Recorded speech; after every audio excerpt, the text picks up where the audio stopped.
इस कार्यक्रम के पुण्यार्जक हैं श्री कंवरलाल जी महावीर प्रसाद जी, पाटनी, मदनगंज, किशनगढ़, राजस्थान। एक नीति है कि जब व्यक्ति उस ऊंचाई तक नहीं पहुंच पाता है जहां तक उसे पहुंचना है, वह नहीं बन पाता है जो वो बनना चाहता है, वह नहीं कर पाता है जो करना चाहता है।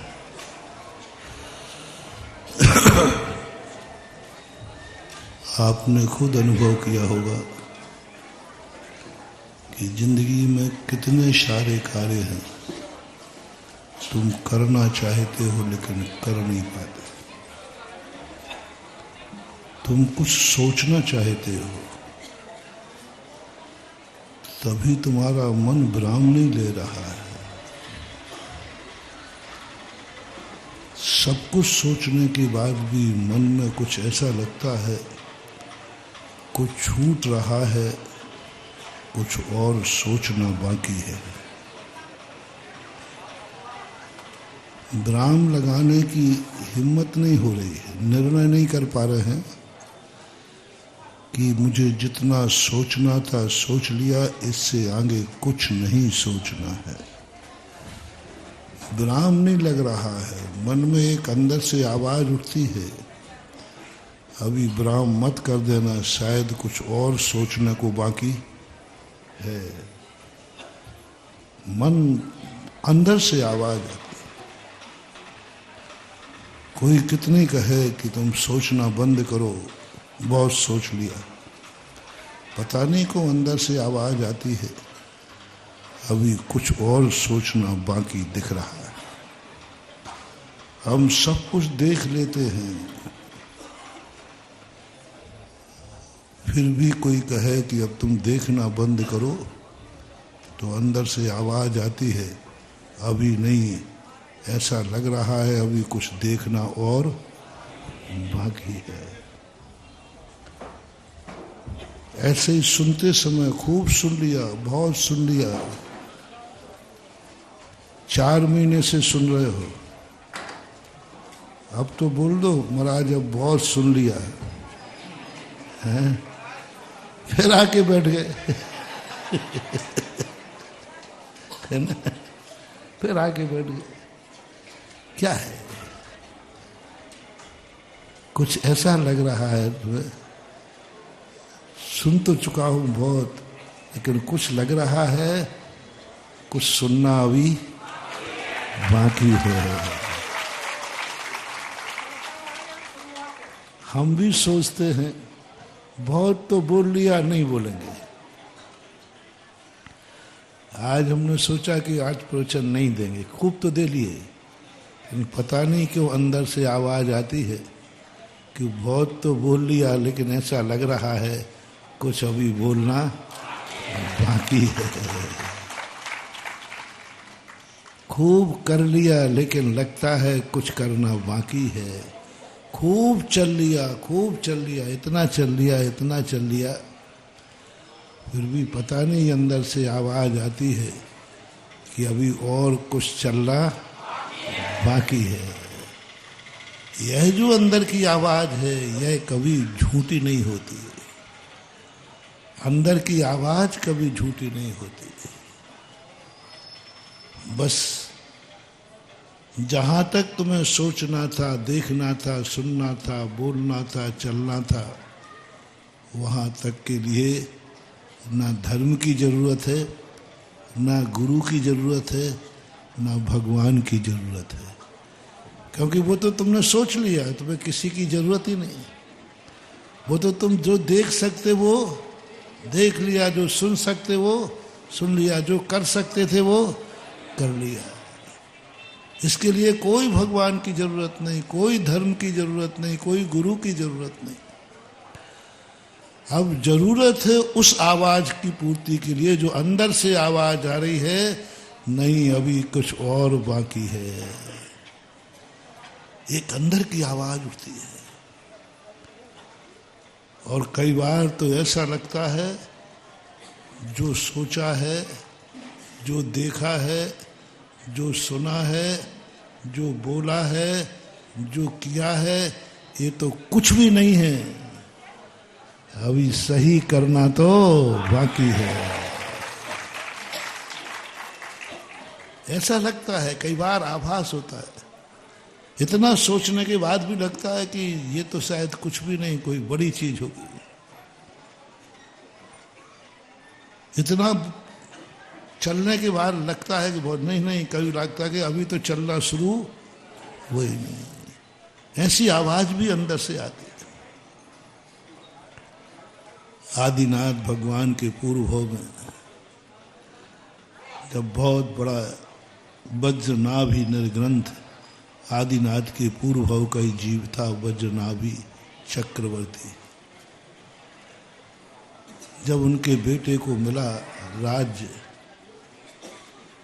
उनके पिताजी थे चक्रवर्ती और वज्रनाभि बाद में बने, तो जब उनको राज्य मिला पिताजी का,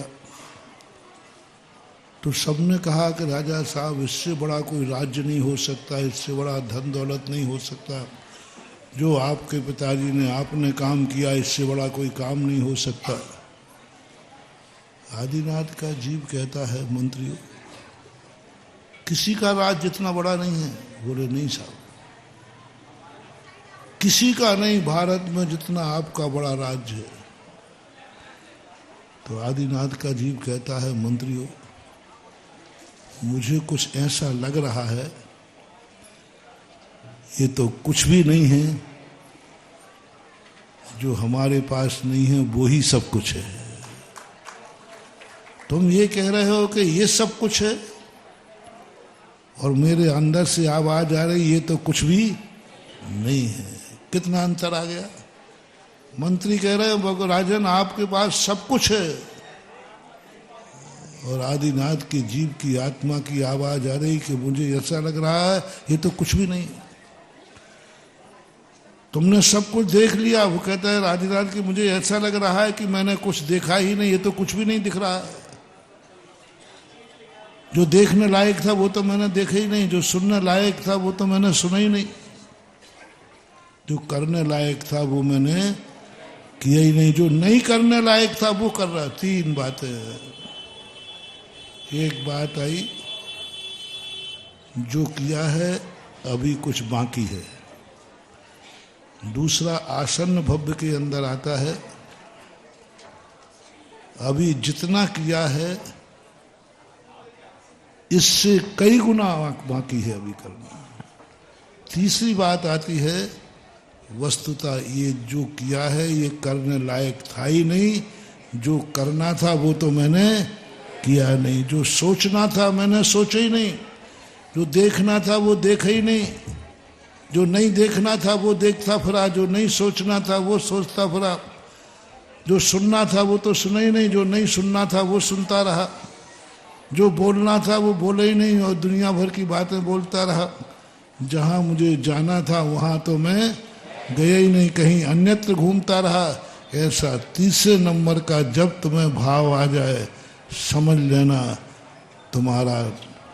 तुम्हारा सारा संसार समाप्त होकर मोक्ष के दरवाजे खुलने वाले हैं। बस यहीं से शुरू होती है सम्यक दर्शन की। सब कुछ करने के बाद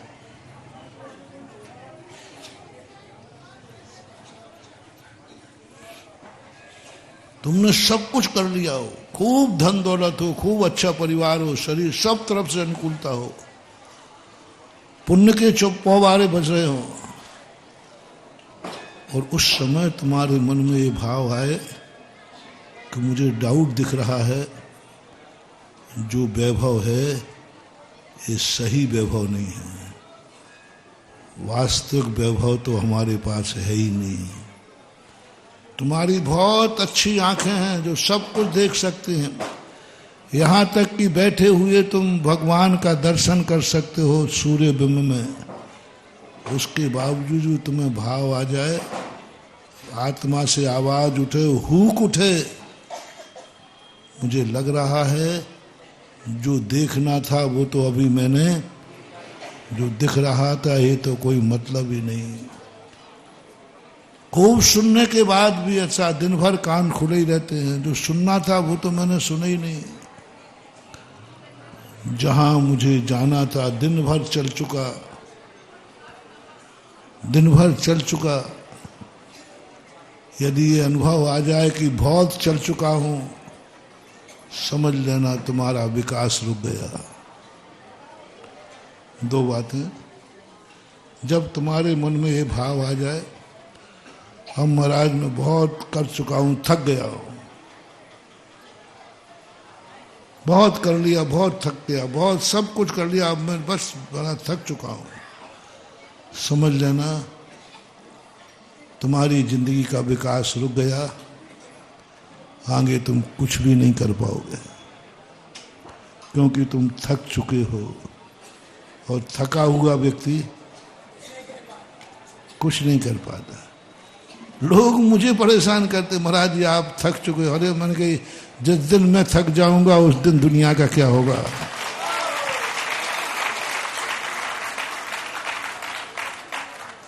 थक जाना सब कुछ का विराम है, जिंदगी का विराम है, सब विकास रुक जाएगा।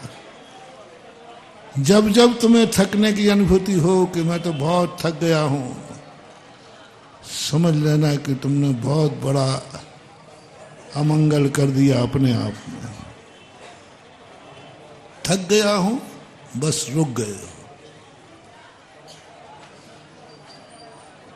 नहीं, सम्यक दृष्टि की आवाज उठती है। मुझे ऐसा लग रहा है जो आज तक मैंने किया वो करने लायक था ही नहीं, करने लायक तो कुछ और है जो मेरे अंदर की आवाज आ रही है। क्षयोपशम लब्धि सम्यक दर्शन के पूर्व उसके मन में यही भाव आता है। मन कहता है बोल क्या चाहिए, तूने सब कुछ, सब कुछ भाव वन में जी भर घूम चुका, कण कण को जी भर भर देखा। तूने सब तो कर लिया। मन कहता है और बोल क्या करना है। अंदर की आवाज आती है कि तुम कह रहे सब कुछ कर लिया, मुझे तो लग रहा है कि जो करना था वो तो किया ही नहीं। हम वो करते रहे जो मुझे करना नहीं चाहिए। मैं वो सोचता रहा जो सोचना नहीं चाहिए था। हर रोज ध्यान करता रहा जो करने योग्य नहीं थे, जो देखने योग्य नहीं था उन्हीं को मैं देखता रहा चश्मा लगा लगा करके। ओहो, यदि मैंने अभी तक जो किया इसी में थक गया हूं, तो अब जो करने योग्य है उसको कौन करेगा। मैं तो थक गया हूं। गलत कार्य करने में थक गए हो, विराम है, तब उसकी एनर्जी जागती है कि नहीं भगवान मेरी भूल थी, जो मैंने नहीं करना था वो कर गया, अभी मुझे थका हुआ मत जानना, मुझे तो अच्छा रास्ता बताओ, मैं नहीं थका हूं। सन 1981 की घटना है, खजुराहो की। पूज्य गुरुदेव बार बार शिखर जी की चर्चा कर रहे थे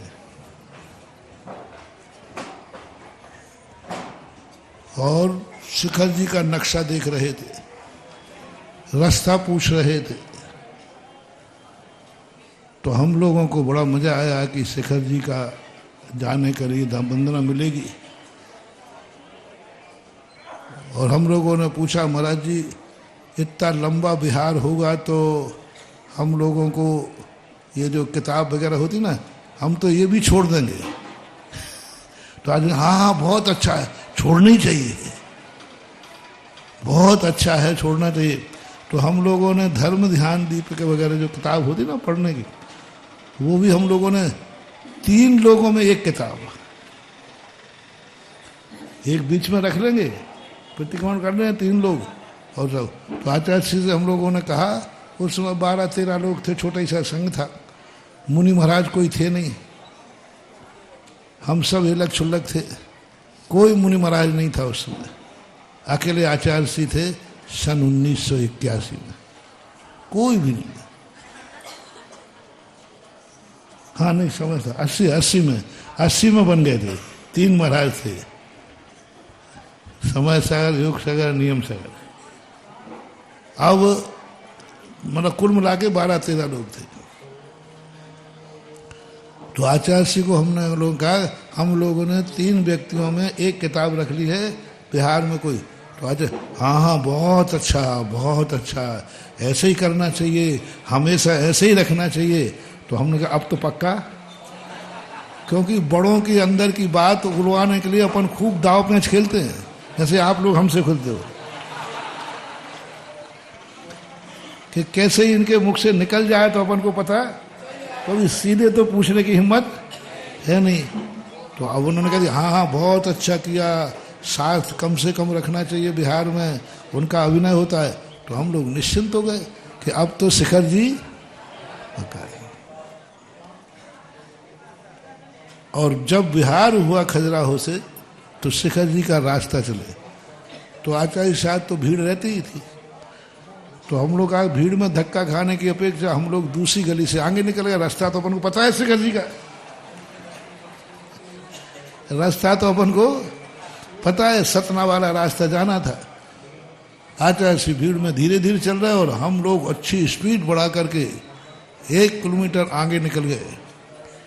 और चौराहे पे आचार्य श्री आए तो वे साइड में दूसरा रास्ता पकड़ लिया। लोग दौड़े, बोले महाराज जी आचार्य श्री तो लौट गए। बोले लौट ही नहीं, तुमको शिखर जी जाना था। और वो आचार्य श्री ने दूसरा रास्ता पकड़ लिया। अब हम लोग इतने थके हुए थे, इतने थके थे, मुक्तागिरी से सीधा खजुराहो का बिहार था, 600-700 किलोमीटर होगा। और हम लोग नए छुल्लक थे, तो जो समय बहुत थके, किसी की हिम्मत नहीं थी बिहार करने की। लेकिन शिखर जी के नाम से, शिखर जी के नाम से इतनी ताकत आ गई कि बहुत ज्यादा। और जैसे सुना कि आचार्य श्री शिखर जी नहीं जा रहे हैं, हम लोगों के इतने भारी पैर हो गए कि आचार्य श्री उस दिन 16-17 किलोमीटर चले, हम लोग 10 किलोमीटर ही चल पाए। चलने की हिम्मत, पैर ही नहीं उठ रहे। दूसरे दिन पहुंचे आज, तो आचार्य बोले क्यों लेट क्यों हो गए? अब शिखर जी कैसे चलते? तो हमने कहा शिखर जी के नाम पर तो हम सिर के बल चल जाते। उस समय हम लोगों को महसूस हुआ। तो फिर मैंने कहा आचार्य जी आपने माहौल क्यों बनाया? बोले तुम लोगों की थकान मिटाने के लिए। अब गुरु जानते हैं कि अपन को कैसे। बोले शिखर जी की चर्चा करते ही तुम लोग, क्योंकि तुम लोग बोले महाराज थक गए, पैर में छाला हो गया, कोई ये कह रहा है, तो हमने शिखर जी की चर्चा छोड़ दी। अब कोई नहीं थका। बोले शिखर जी के लिए 800 किलोमीटर चलते और यहाँ 8 किलोमीटर में, बोलो कितना अंतर है। शरीर वही है कि नहीं? शरीर वही है कि नहीं? छाले भी, सब कुछ वही है। क्या आ गया? सम्मेद शिखर आ गया। काहे की थकान? सम्मेद शिखर जाने के लिए तो शीश के बल चढ़ना पड़े, तो उस समय कह देते तो हम लोग सिर के बल भी चल जाते। वो तो एक वंदना का भाव होता है, अन्यथा थके तो है ही। आज वही मैं तुम्हें सुनाना चाह रहा हूं कि सम्यक दृष्टि थक चुका है, उसका मन कह रहा है कि मैं थक गया हूं, बहुत सोच लिया, बहुत देख लिया, बहुत सुन लिया। लेकिन जैसे उसके मन से अंतर आवाज आती है कि अभी वो तो किया ही नहीं जो मुझे करना था, तो गुरु कहते हैं तू तो थक गया, आगे काम कैसे करेगा? तू तो कह रहा महाराज मैं थक गया, बहुत सोचना बंद हो गया। नहीं महाराज, जो मैं सोच चुका हूं, जो मैं कर चुका हूं, उस कार्य में थक गया, लेकिन जो आप बताओगे उस कार्य में नहीं थका, उसके लिए तो मैं तैयार हूं। जो मैं नहीं कर पाया हूं उसके लिए तो मेरी थकान नहीं है। अब जो मैं कर चुका हूं उसी को बार बार करूं, उसमें सम्यक दृष्टि थक जाता है। संसार हमने अनंतों बार किए, संसार की बातें अनंतों बार सोची, रूप रंग अनंतों बार देखे, संसार के सब मुंह से वचन सब बोले, इससे थक गया हूं। लेकिन उसी थके हुए व्यक्ति के सामने जैसे कोई परमार्थ की चर्चा करता है जो उसने आज तक नहीं किया, उसकी थकान ऐसे ही दूर हो जाती है जैसे शिखर जी के नाम पर हम लोगों की थकान दूर हो गई। 800 किलोमीटर चल के फिर 2-3 साल बाद गए 83 में, तो सबकी हालत खराब थी। आचार्य ने कहा ऐसा करो, 1-2 दिन आप लोग नए नए लोग थे तो आचार्य ऐसा करो अपन 1-2 दिन विश्राम कर लेते हैं, 2 दिन बाद वंदना करेंगे। अरे हम लोगों ने कहा नहीं आचार्य, किसने कहा थक गए? नहीं नहीं, आप ही लोग रास्ते में लगन के चल रहे थे, छाले आ गए थे ना। नहीं नहीं, शिखर जी के लिए तो ओहो इतना किलोमीटर चल के गए, 12 घंटे का भी सबर नहीं थी।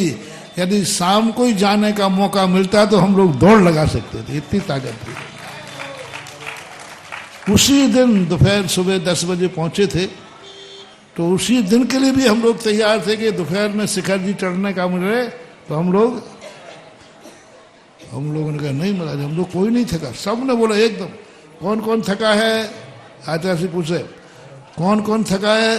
कोई, सब ने, कोई नहीं थका, कोई क्योंकि अभी थकना कहते ही शिखर की वंदना 1 दिन लेट, और हम लोग अच्छा तुम लोग नहीं थके? तो हमने कहा नहीं हम लोग तो नहीं थके। बोले जब तुम लोग नहीं थके हो तो आचार्य जी कहते मैं कैसे थक सकता हूं, चलो सुबह चलेंगे। और ऐसी वंदना हुई, ऐसी वंदना हुई, 6:45 बजे चढ़े और 12:15 बजे लौट कर नीचे आ गए। कहने का भाव ये है कि जब अंदर से सम्यक दर्शन प्रकट होता है, धर्म के प्रति श्रद्धा प्रकट होती है, तो व्यक्ति धर्म के कार्य करने में कभी थकता नहीं है। उसकी पता नहीं कहां से ताकत जाग जाती है। और जब तुम्हारे मन में ऐसा भाव आवे,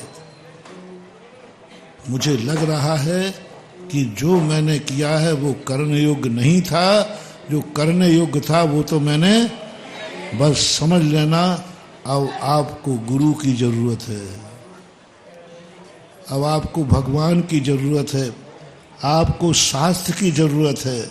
क्योंकि आपको क्या भाव हो गया, जो करना था वो तो बस यहां से शुरू होती है धर्म की किताब। इसके लिए चाहिए धर्म, इसके लिए चाहिए गुरु। फिर गुरु पूछेंगे तुमसे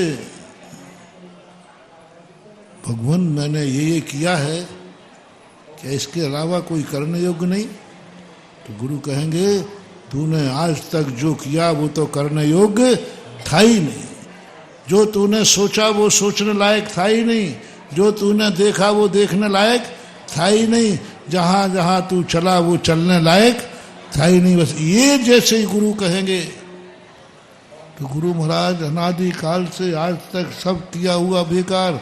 हाँ बेटा सब बेकार। तो फिर महाराज शुरुआत कराओ। नहीं नहीं अब मैं नहीं करा, तू तो थका हुआ है, तू तो अनादि काल से पाप के कार्य करते करते थक रहा है। तो सम्यक दृष्टि विशुद्धि लब्धि में आता है। क्षयोपशम लब्धि में जब उसको आवाज मिलती है तूने जो किया वो करने योग्य था ही नहीं, जो तूने कर लिया था ही नहीं करने योग्य, जो सोचने लायक नहीं था वो सोच लिया, हताश हो जाता है। फिर गुरु महाराज कहते हैं ठीक है, यदि थक गया है तो सो जा,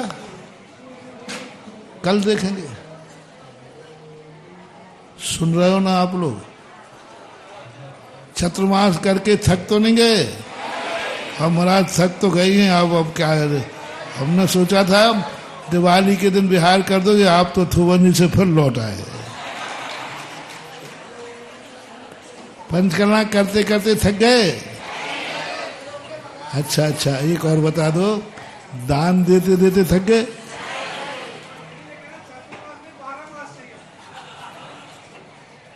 गजब महाराज, यही तो बात है। ऐसी चीजें थकने का सवाल ही नहीं है। मैंने ऐसे ऐसे लोग देख रहा हूं अशोकनगर में जो पहले दिन कह चुके थे बस हमारी इतनी हिम्मत है, हम इतने ही दान देंगे। सबने हमारे आने के पहले सोच लिया था भक्तों ने कि देखो महाराज जी आ रहे हैं तो दान तो देना ही पड़ेगा। देना पड़ेगा नहीं है ना, देंगे ही देंगे। अपने गुरु आए और दान नहीं दे तो फिर भक्त गाएगा। तो सबने घरों में मीटिंग कर ली थी, हमें वो भी पता कर लिया। सबने मीटिंग कर ली थी कि महाराज जी का चतुर्मास होगा तो अपन ये करेंगे, अपन ये करेंगे, अपन ये करेंगे, ये करेंगे। सब प्लानिंग बन गई थी और सबने अपनी अपनी पूरी शक्ति स्थापना के दिन निकाल दी। अब लोगों ने कहा कि बस महाराज जी देखो आपके प्रति इतनी भक्ति है, आज तक अशोकनगर में ऐसा कभी हुआ नहीं है कि किसी का चतुर्मास ऐसे ठाट बाट से स्थापित हुआ हो। इतने बड़े बड़े कलशों की राशि गई हो ऐसा आज तक कभी। बस महाराज जी अब चतुर्मास में कोई योजना मत बनाना है।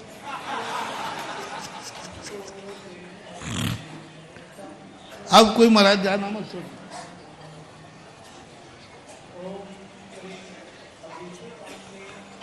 और बेटा की शक्ति और भक्त की शक्ति माँ और गुरु जानता है। माँ और गुरु जानते हैं। और जब चर्चा आई यहाँ के सुभाषगंज के मंदिर की तो अध्यक्ष सब लोग आगे, महाराज जी वो चतुर्मास में जो आया है उसी से बनना है मंदिर। चतुर्मास में कलश बैठा लेना। हमने कहा नहीं नहीं वो तो कुछ भी नहीं है, वो तो तुम रखे रहो। अरे महाराज जी अब कुछ नहीं होना, सबने पूरी ताकत लगा दी है, पूरी ताकत लगा दी है। मैंने कहा चिंता मत करो, चिंता मत करो, शोरूम में माल रखने दो फिर बताऊंगा। और जैसे ही माल का डिस्प्ले किया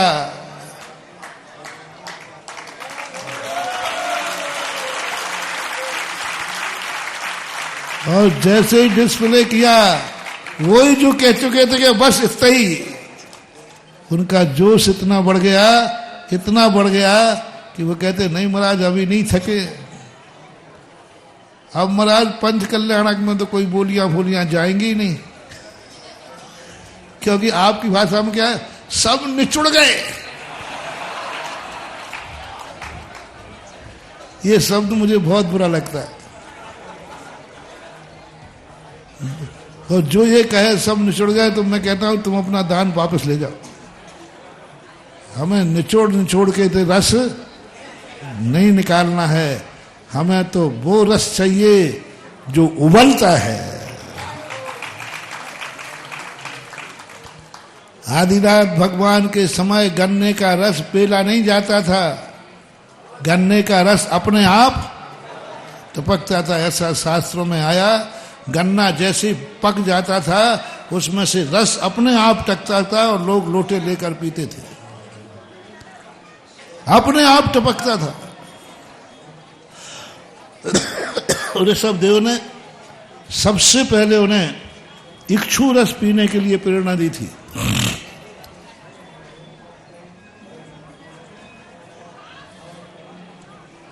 तुरंत तो कुछ मिलने वाला नहीं था, खेती करेंगे तो कुछ टाइम लगेगा। तो उन्होंने कहा जाओ अपने आप, और अपने आप गन्ने उगे थे, उगते थे, उनका रस ये पान करो।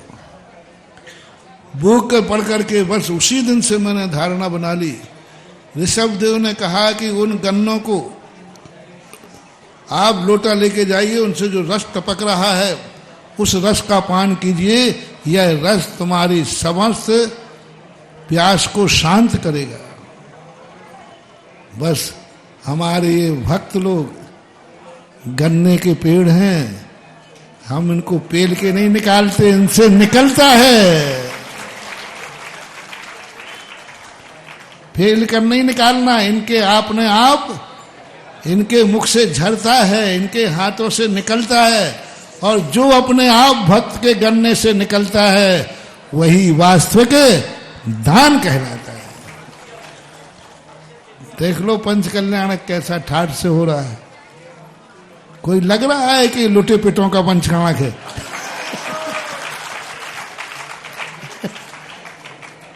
कोई चेहरा दिख रहा है जो लुटा पिटा सा दिख रहा हो?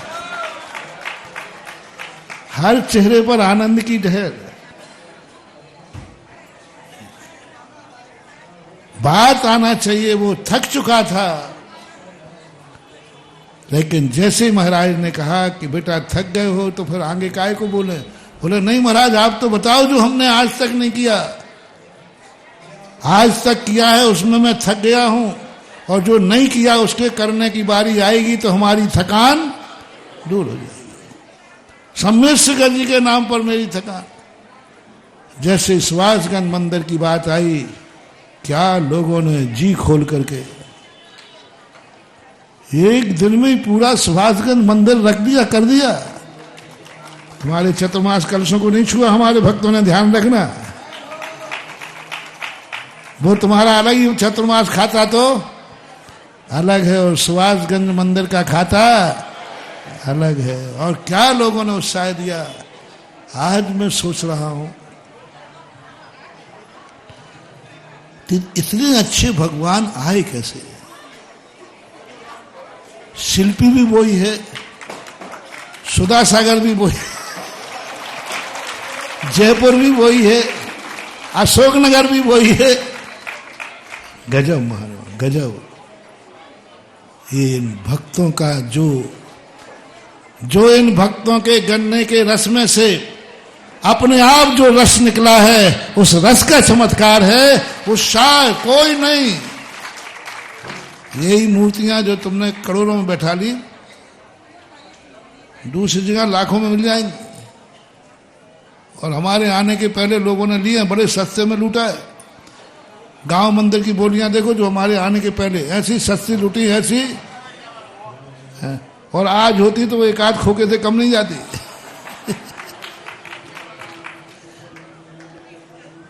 कीमत की। और वो तुम लोगों ने जो उत्साह दिखाया, जो तुम लोगों का आनंद आया, जो भक्तों के अंदर आया, हमारे सुभाषगंज का मंदिर। और जब मैं कुछ बोलता हूं ना तो लोग कहते महाराज तो ऐसे बोलते ही हैं। हर व्यक्ति अपने माल खपाने के लिए ऐसे ही बोलता है। कहते वो मंदिर बहुत अच्छा बनेगा, मूर्ति बहुत अच्छी आएंगी, ये सब बातें आप सुन रहे ना। तुम आज देख रहे हो, मैं उस दिन बोल चुका हूं जिस दिन अपन ने सुभाषगंज मंदिर का ऐलान किया था। उस दिन की कैसेट जरूर सुनना, उस दिन की कैसेट जरूर सुनना। आज कहीं से प्राप्त करके सुनना। जिस दिन हमने घोषणा की थी सुभाषगंज मंदिर वो मंदिर बनेगा कि लोग दांतों तले उंगली दबा ले जाएंगे और लोग कहेंगे मंदिर क्या बना। लेकिन जिनको अपने गुरु पर विश्वास नहीं, कहते हाँ महाराज ऐसे तुम तो व्यापारी हो, कि तुम्हें मालूम है ऐसा झूठ तो हम रोज को बोलते। ये माल ऐसा है, ये कपड़ा ऐसा है, आप ले तो जाइए साहब। वो तो आप लोग बस जो बेईमानी तुम ग्राहक के साथ करते हो, तुम्हें लगता है महाराज भी शायद हम लोगों को ऊपर चढ़ा रहे हैं। कई लोगों ने किया, अरे कुछ नहीं होगा, सब मंदिर टूट फूट करके जो है वो और चला जाएगा। किसी ने सोचा होगा जो है वो भी चला जाएगा। एक ने कहा महाराज जी या वेदी बचेगी कि नहीं? तो मैंने इससे महाराज इससे अच्छी भी बनती है क्या? अब मैं क्या कहूं। और जिनको विश्वास था कि मेरा गुरु व्यापारी नहीं है, मेरा गुरु हमें ठगने के लिए नहीं कह रहा है, हमारा गुरु हमें मात बहला नहीं रहा है। मेरे नेचर में महानुभाव, दुनिया में कुछ भी हो, मैं अपने भक्त से गलत नहीं बोल सकता, कभी बोलूंगा नहीं। पैसा इकट्ठा करने के लिए कोई साची झोटी बोलूं, ये मेरे से होगा नहीं, चाहे दान आवे या ना आवे, मंदिर बने या नहीं बने, लेकिन मैं भक्तों को धोखा नहीं दे सकता। झूठ बोलकर झूठी प्रशंसा करके और उनका दान बुलवा लूं, मैंने आज तक किया नहीं है महानुभाव, और जिंदगी में कभी करूंगा नहीं, चाहे मंदिर बने या न बने। ओरिजिनल अंदर से निकलता है। और जिन भक्तों को मालूम था कि मेरे गुरु के मुख से जो जो निकल रहा है वही वही होगा।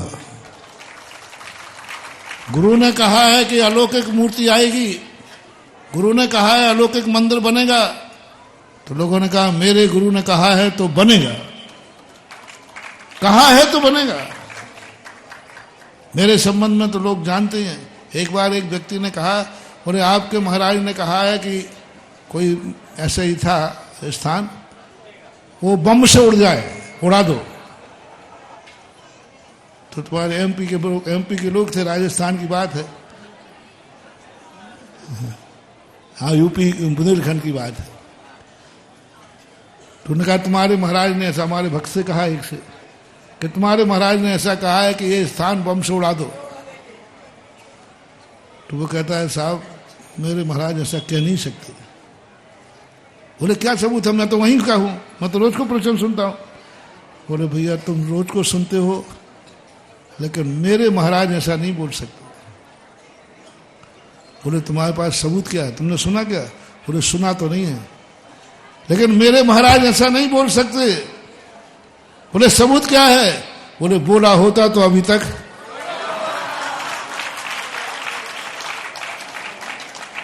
रमेश जी क्या बात कही, क्या बात, उन्होंने सुनाया हमें, जिनने बात की थी ना, उन्होंने वो मेरे पास आए, बोले महाराज जी आपके भक्त गजब के हैं। क्या बात हुई? बोले हमने ऐसा कहा कि ऐसा ऐसा बोला, तो उसने बोले बोल ही नहीं सकते, बोल ही नहीं सकते। तो मैंने पूछा भाई तेरे प्रमाण क्या है? बोले बोल दिया होता तो उड़ा तो नहीं। बोले नहीं उड़ा, आपका नहीं उड़ा है, इसका अर्थ मेरे महाराज ने नहीं बोला है, ये मेरा दावा है। वो सज्जन यहां से जाने के बाद राजस्थान बोले महाराज जी गजब हो, आपके भक्तों को मानना पड़ेगा। मैंने कि तुम मेरे भक्तों को फोड़ना चाहते हो? सही भक्त होता है, उसे दुनिया की कोई ताकत कितना भी करे उसके मन को चलायमान नहीं कर सकती है। अपने गुरु पर विश्वास होना चाहिए। सारी दुनिया कहे मैं अपनी आंखों से देख के आया हूं, मैंने अपने कानों से सुना है, तो भी भक्त कह देगा नहीं, हो ही नहीं सकता। चाहे भगवान हो ही नहीं सकता। रेवती रानी के सामने समोषण लगा दिया, बोले हो ही नहीं सकता, आंखों से देख लो ना, सामने है। बोले आंखें झूठी हो सकती हैं, मेरा आगम झूठा, मेरा गुरु झूठा नहीं हो सकता। उन्हें क्या सामने समोषण की रचना है, आप देखो तो सही। बोले क्या देखना? मेरे गुरु ने कहा है, इसका अर्थ नहीं है तो नहीं है। क्या विश्वास, अंतर की चेतना की बात।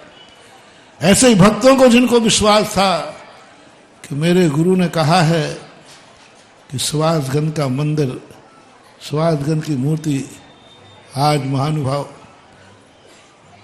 उस समय कही जब मेरे सामने भी मूर्ति नहीं थी, मैंने तो जो मूर्तियां देखी थी उसके आधार पर कह दिया था, लेकिन आज तुम लोग सब छाती पे हाथ रख करके सुभाषगंज मंदिर के जो भगवान आए हैं उनको देख करके कह देना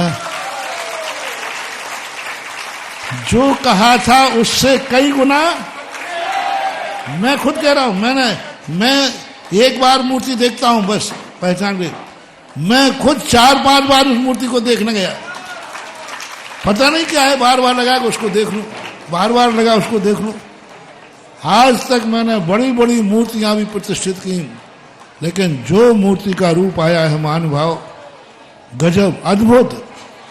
जिस दिन वेदी पर बैठेगी 15 फुट ऊंचा उसका सिर होगा, 4 फुट की तो वेदी होगी, 1-1.5 फुट का कमल होगा, और 15 फुट फट करके जब तुम बड़े हाल में 25 फुट के ऊंचे हाल में जाके दर्शन करोगे तो देख के बनेगा कि ये तीर्थ अशोकनगर के तीर्थ है।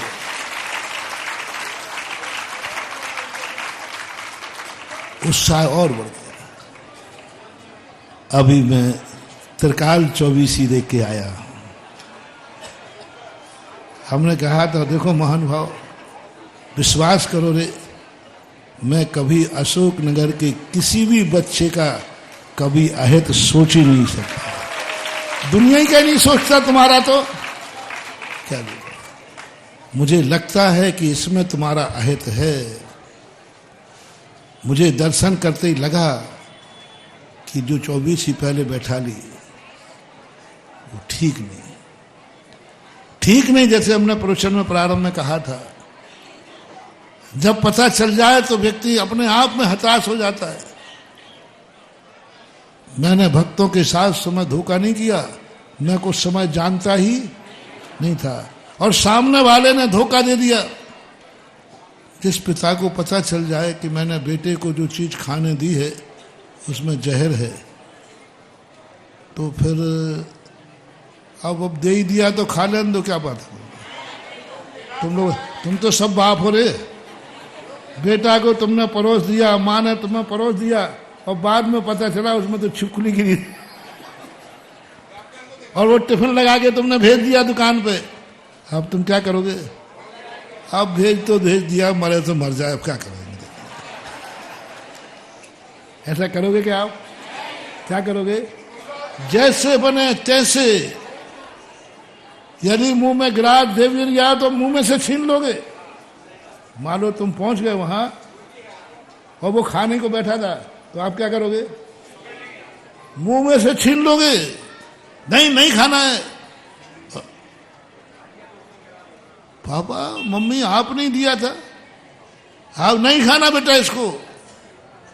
मम्मी मैं कोई बाजार की वस्तु नहीं खा रहा हूं, कोई दूसरे की वस्तु नहीं खा रहा हूं, आपने जो दी थी वही खा रहा हूं। बेटा यही तो हो गया, मेरी दी हुई वस्तु भी मैं नहीं खाने दूंगी क्योंकि इसमें छिपकली। बस तुम अपने बेटे के साथ ऐसा करोगे तो मैं भी तुम्हारे बाप का बाप हूं रे। मुझे पता चल गया कि ये गलत है और मैंने आगम पढ़ाया कि नहीं तुम्हें? अभी 1-2 दिन पहले सुनाया था शायद, पूरे शास्त्र को सुनाया, पूरे शास्त्र एक गाथा। अब इतना जानने के बाद भी मैं ये कह दूं, अब हमने तो बैठा दिया, दे दिया, मरो तो मरो जाओ। हमने तो बैठा लिया, हम अपनी मूर्ति कैसे वापस उठाएं? हमारी मूर्ति है, इतना तो इज्जत वाला हूं, अपनी बात वापस कैसे लें? अपनी बात वापस कैसे लें? अपनी गलती कैसे स्वीकार करें?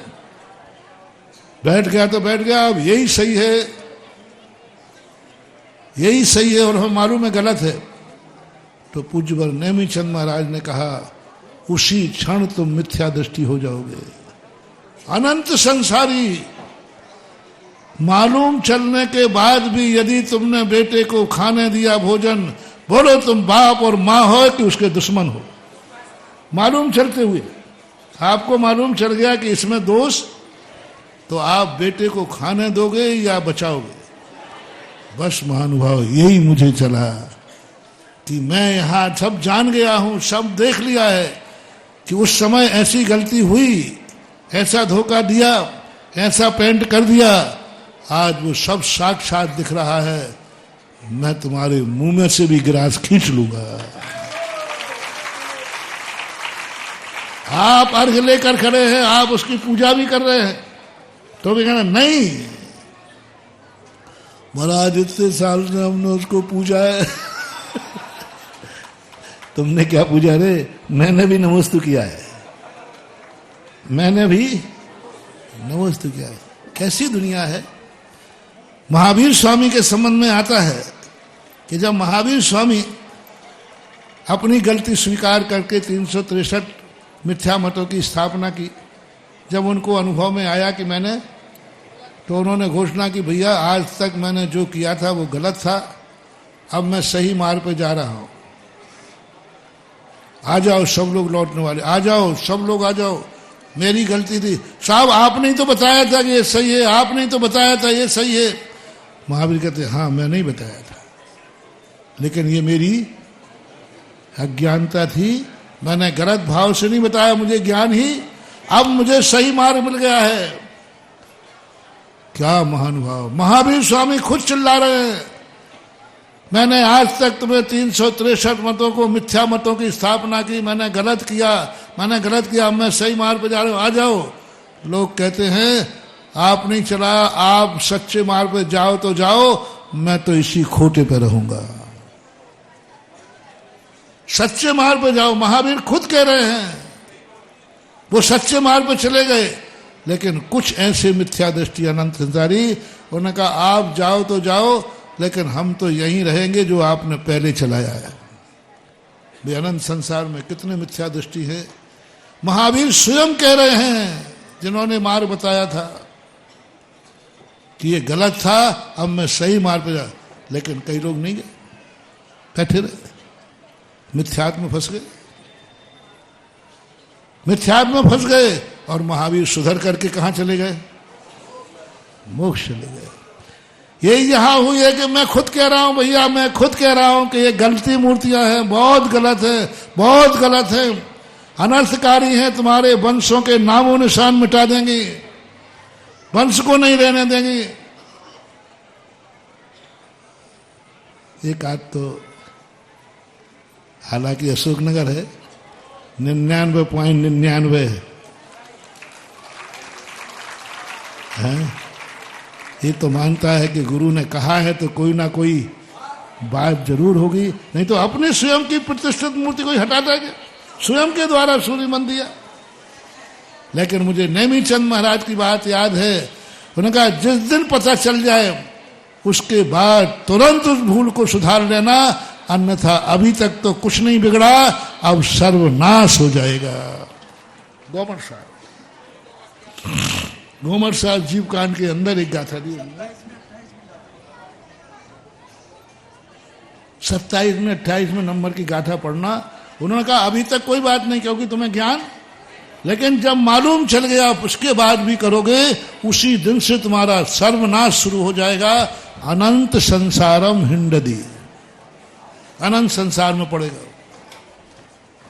ये भाव देख करके आज कुछ लोग डगमगा रहे थे, बीच में क्या होता है कि मैया कह देती है दुर्योधन से बेटा ऐसे आ जा, लेकिन रास्ते में भड़काने वाले भी तो मिल जाते हैं, है ना,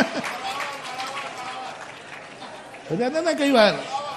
हाँ, दुर्योधन बेचारा मम्मी ने कह दिया जा ऐसा हो के आ जा, तो हाँ कह देता, ऐसी बात नहीं, हाँ लेकिन रास्ते में कोई मिल जाता है बड़ा तो डाउट हो जाता है, हाँ ये सही कह रहा है।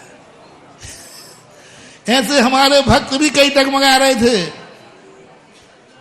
महाराज जी अच्छे अच्छे भक्त, महाराज जी अच्छो तो होगा, अच्छा तो होगा, अच्छे लोग हाँ तो कह गए थे, हाँ कह दिया था, लेकिन 2-3 बार बीच में आए अच्छे भक्त, कह रहा हूं बिल्कुल कट्टर भक्त। तो मैंने कहा भैया क्या बात, और कि महाराज जी ऐसी चर्चा चल रही बाजार में, हम समझ गए कि मामला, बल्कि कोई ना कोई है बीच में, वो ऐसा कह रहा है ऐसा हो जाएगा, ऐसा हो जाएगा, मूर्ति प्रतिष्ठित हटती है क्या, ऐसा हो जाएगा, बाद में ये हो जाएगा। हमने भैया चाहे उनकी मान लो चाहे माँ की मान लो, बोलो माँ की बात दुर्योधन ने नहीं मानी और भड़काने वाले की बात मानी, दुर्योधन का क्या हुआ?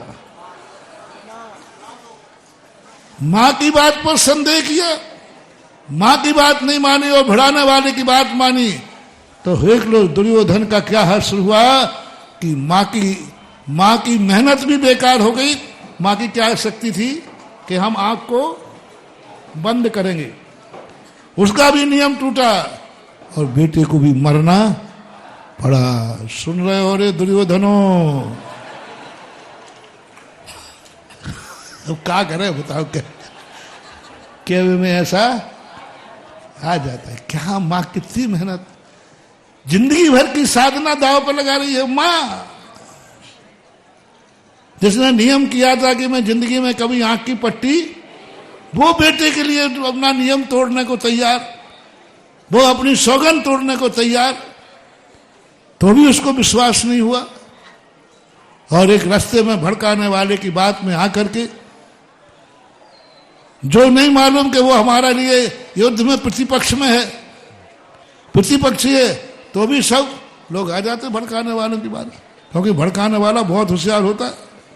हाँ, इस ढंग से कहता है कि वो आगे बातों में दुर्योधन का सर्वनाश हो गया। यही स्थिति बनी उस महावीर स्वामी के समय, और यही स्थिति बनेगी त्रिकाल चौबीसी के समय बनती। जो भड़काने वालों में आ जाएंगे, कान खोल के सुन लेना, लिख लेना अपनी डायरी में, वही हश्र होगा। जब ऐसा हश्र होगा फिर कोई कुछ भी नहीं कर पाएगा। चिड़ियाँ चुग गई खेत फिर पछताए, फिर कुछ भी नहीं कर पाए। वे भड़काने वाले भी काम नहीं आएंगे। बोलो, दुर्योधन जब मर रहा था भड़काने वाला काम आया? जब तुम्हारा विनाश होगा तभी भड़काने वाले काम नहीं आएंगे। कोई काम नहीं आया। भद्रबाहु स्वामी ने कहा था कि चलो दक्षिण भारत की तरफ, 12,000 साधु नहीं माने। सेठों ने कह दिया हम तो है महाराज, चिंता नहीं करो। जब अकाल पड़ा कोई काम नहीं आया। अंत में उनको भ्रष्ट होना ही, कोई काम नहीं आया। जो बड़ी बड़ी बातें करने वाले थे, कोई काम नहीं आया। वो अंत में और कह देंगे तुम बुद्धू थे जो हमारी बात मानी। अंत में यही कहा भड़काने वाले ने, हे दुर्योधन कह बचाओ, कोई तो बचाओ, तुम तो। वो कह रहे तू बुद्धू है जो माँ की बात छोड़ के मेरी मानी। तो मूर्खों का तो ऐसा हाल होता ही है। गुरु समझा रहा, अपना नियम तोड़ रहा, स्वयं का सूर्य मंत्र। सूर्य मंत्र मैंने जिंदगी भर के लिए दिया था कि 10-20 साल के लिए? जिंदगी भर का दिया था, मैं कह रहा हूं। नंदधारी ने पट्टी 1-2-4 दिन को बांधी थी कि जिंदगी भर के लिए? मैंने सूर्य मंत्र दिया था, उसमें जिंदगी भर के लिए, जन्म जन्म के लिए। जब तक सूरज चांद रहेंगे तब तक मेरा सूर्य मंत्र रहेगा, जब तक मेरे प्राण रहेंगे तब तक आंखों पे। लेकिन जब ये बात आई तो उसने वो पट्टी छोड़ी के नहीं। जब ये बात आई, मैं अपना संकल्प वापस ले रहा हूं, मैं अपना नियम वापस ले रहा हूं, मैं अपना सूर्य मंत्र वापस ले रहा हूं, इस पर भी तुम्हें अकल नहीं आ रही है। और उसके बाद तुम आज जाकर के वही लोगों ने कहा कानपुर महाराज जी गलती हुई क्षमा, आज मूर्ति को देख के आओ त्रिकाल चौबीसी की। दोनों पद, एक पद्मासन और 1-2 देख के आओ महानुभाव, देख के आओ। पर हम तो थोड़ा सा डठूला लगाए, कहीं तुम नजर मत लगा देना। गजब गजब महानुभाव। आज सुबह इसलिए गया था कि चलो उस मूर्ति को देख लूं, कहीं हमारे भक्तों का दिल न टूट जाए, कहीं हमारे भक्तों को ये नहीं लगे इससे अच्छी तो आज देख के आओ। जो उदास हो रहे थे चेहरे पर, जिनको डर था, क्या पता आज वे ही ऐसे गदगद कमल के फूल से खिलते हुए दिखे। बोले महाराज धन्य हो गया, धन्य हो गया, आपकी बात नहीं मानते तो जन्म जन्म पछताना पड़ता। देख के आओ महानुभाव, क्या मूर्ति बन के आई है त्रिकाल चौबीसी के शांतिनाथ भगवान की। और आजू बाजू कुंथनाथ अरहनाथ भगवान की, क्या गजब की मूर्ति है। और जब बैठेगी महानुभाव, मत आओ रे इनकी बातों में, मैं तुम्हारी माँ हूं, मैं तुम्हारा बाप हूं, और जिनवाणी अपनी माता है। वो ऐसा मंदिर बनने वाला है, ऐसा बनेगा। अब जो कल्पना होगी, अब जो उसकी स्थिति होगी, अब जो निर्दोष खिल के आएगा, आने वाली पीढ़ी क्या, अभी तो तुम ही मस्तक उठा के कहोगे कि मैंने अपनी जिंदगी बचा ली। फिर भी जिनको करना है उनके लिए मेरी कोई पाबंदी नहीं है, मैं तो मात्र उपदेश देता हूं। आज जो अपना शिलान्यास होना है, क्योंकि आज कार्यक्रम भी बहुत हैं, तो आज जो सुभाषगंज मंदिर का शिलान्यास है। अब तो मुझे दुआ दे दो रे।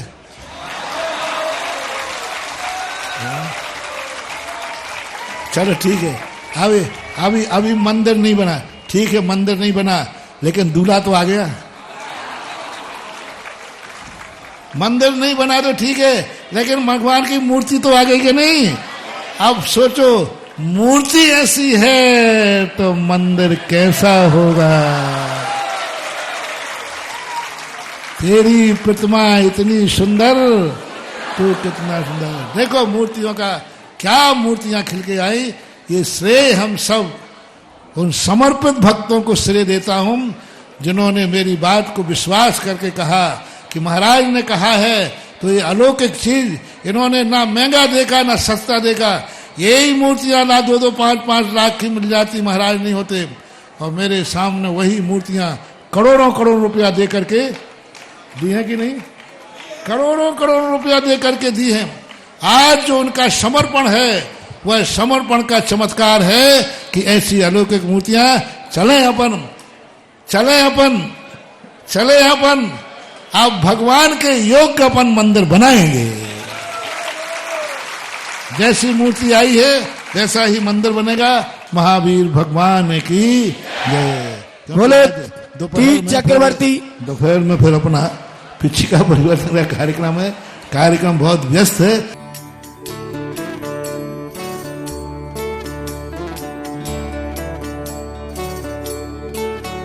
इस कार्यक्रम के पुण्यार्जक हैं श्री कंवरलाल जी महावीर प्रसाद जी, पाटनी, मदनगंज, किशनगढ़, राजस्थान।